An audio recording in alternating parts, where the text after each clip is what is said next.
Assalamualaikum warahmatullahi wabarakatuh. Today, I would like to present to you our topic, Bureaucracy and Public Organization. Before that, let me introduce our group members, starting from the left-hand side, Nur Fatiha binti Muhammad Zakri, Fatih Nur Afika binti Azmi, Muhammad Razik bin Hazman, and Muhammad Faris Najmi bin Muhammad Tarmizi. Before we begin, let me briefly introduce what is bureaucracy. Bureaucracy comprises of officers and staff well trained to shoulder responsibilities to provide services to the people. While public organization is any departments that are established to champion the functions of government in its quest to fulfill the public interests. In this presentation, there will be questions regarding about what is the functions of bureaucracy, problems, issues, criticisms faced by bureaucracy and solution to overcome this matter. All these crucial points will be discussed by my team members. As you can see in the slides, there are some bureaucratic functions that I will explain only the main and common functions. First of all, bureaucracy implement the governmental policies and laws. It is the responsibility of the bureaucracy to carry out and implement the policies of the government. Good policies and laws can really serve their objectives only when these are efficiently implemented by the civil servants. Next, bureaucracy plays a role in policy formulation. Policy making is the function of the political executive. However, the bureaucracy plays an active role in this part. Civil servants supply the data needed by the political executive for formulating the policies. In fact, civil servants formulate several alternative policies and describe the merits and demerits of each.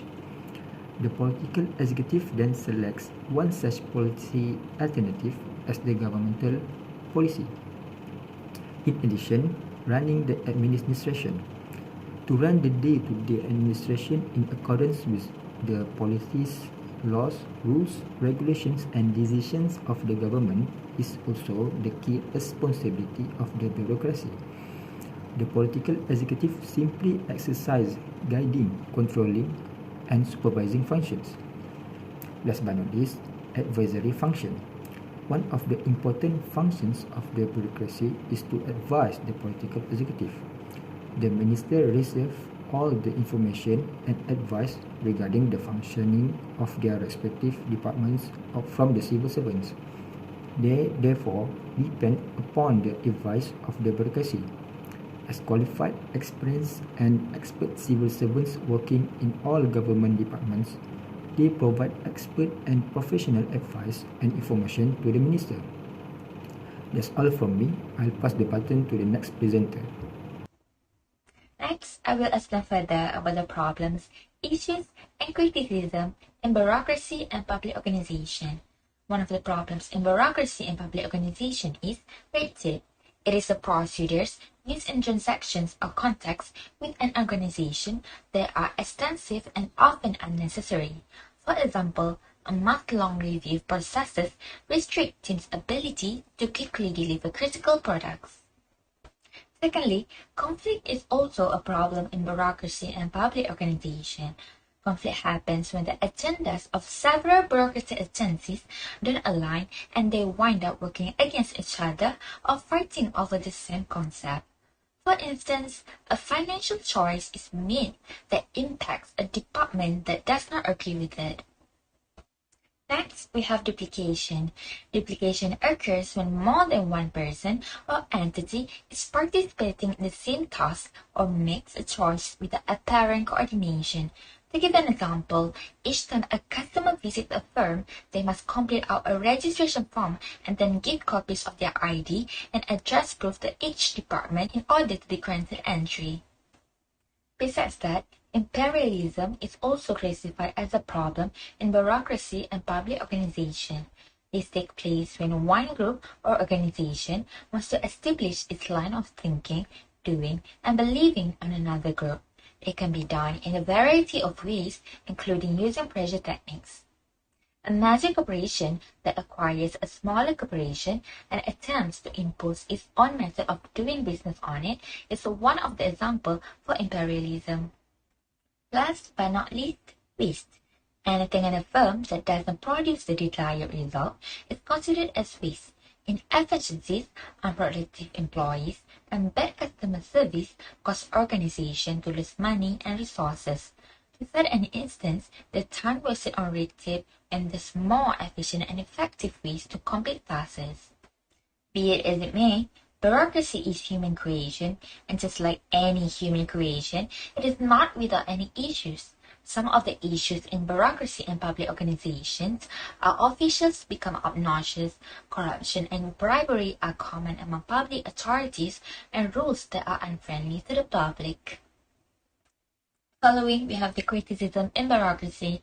Bureaucratic structures tend to be backward-looking that work well in the past. This backward perspective creates a conflict with entrepreneurs and innovators who prefer forward-looking concepts and attempt to identify ways in which processes could be improved.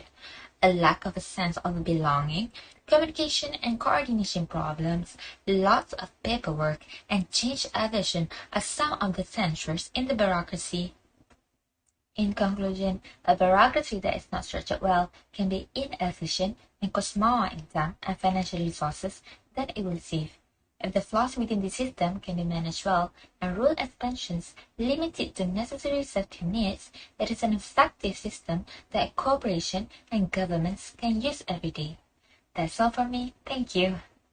And today I'm going to present my points, which is the solutions to overcome problems in bureaucracy and public organization. The first one is we can prioritize time and tools that are needed to accomplish the task. Time management is important to ensure the task is done within constraints of a specific period. Working on a specific time period makes employees become more aware with their work and the work progress. Thus, workflow can be more efficient between employees or group members. Having an extensive chain of command is also unnecessary because it is time-consuming and complicates work, especially on the lower levels. Every work needs the right tools. Nowadays, it is easier to digitalize everything. In fact, our daily life had already incorporated the use of digital technology. The needs of paper documentation and the sorts are not only cumbersome but also costly. The technologies have existed, we just need to utilize it properly. Secondly, we can align the overall interests around customers. Understandably, not everyone can have the same opinion on one single matter, but it is important to make a decision based on customers and their interests. This really helps to make a good first impression on your customers. Earning the trust of customers is also beneficial for the long run. It's also encourage the employees to work on the same goal. After that, we can improve communication and feedback. Clearer instructions really helps to eliminate possible confusion between teams or entity in an organization. Having too many people on tasks can either make the progress smoother or make it more complicated. Therefore, it is paramount to assign the right number of people to tasks and make them cooperate to smoothen the process. Thus, accidents such as conflicting data can be avoided entirely. Thank you to all members.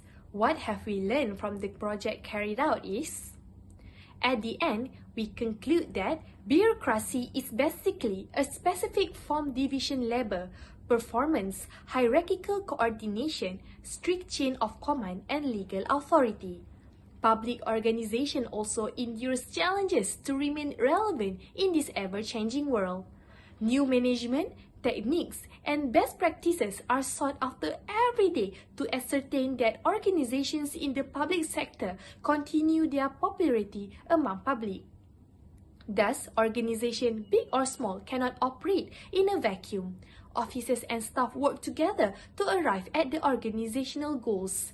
Plus, Public officers are not inoculated from wrongdoing. They make mistakes, sometimes unrealized mistakes.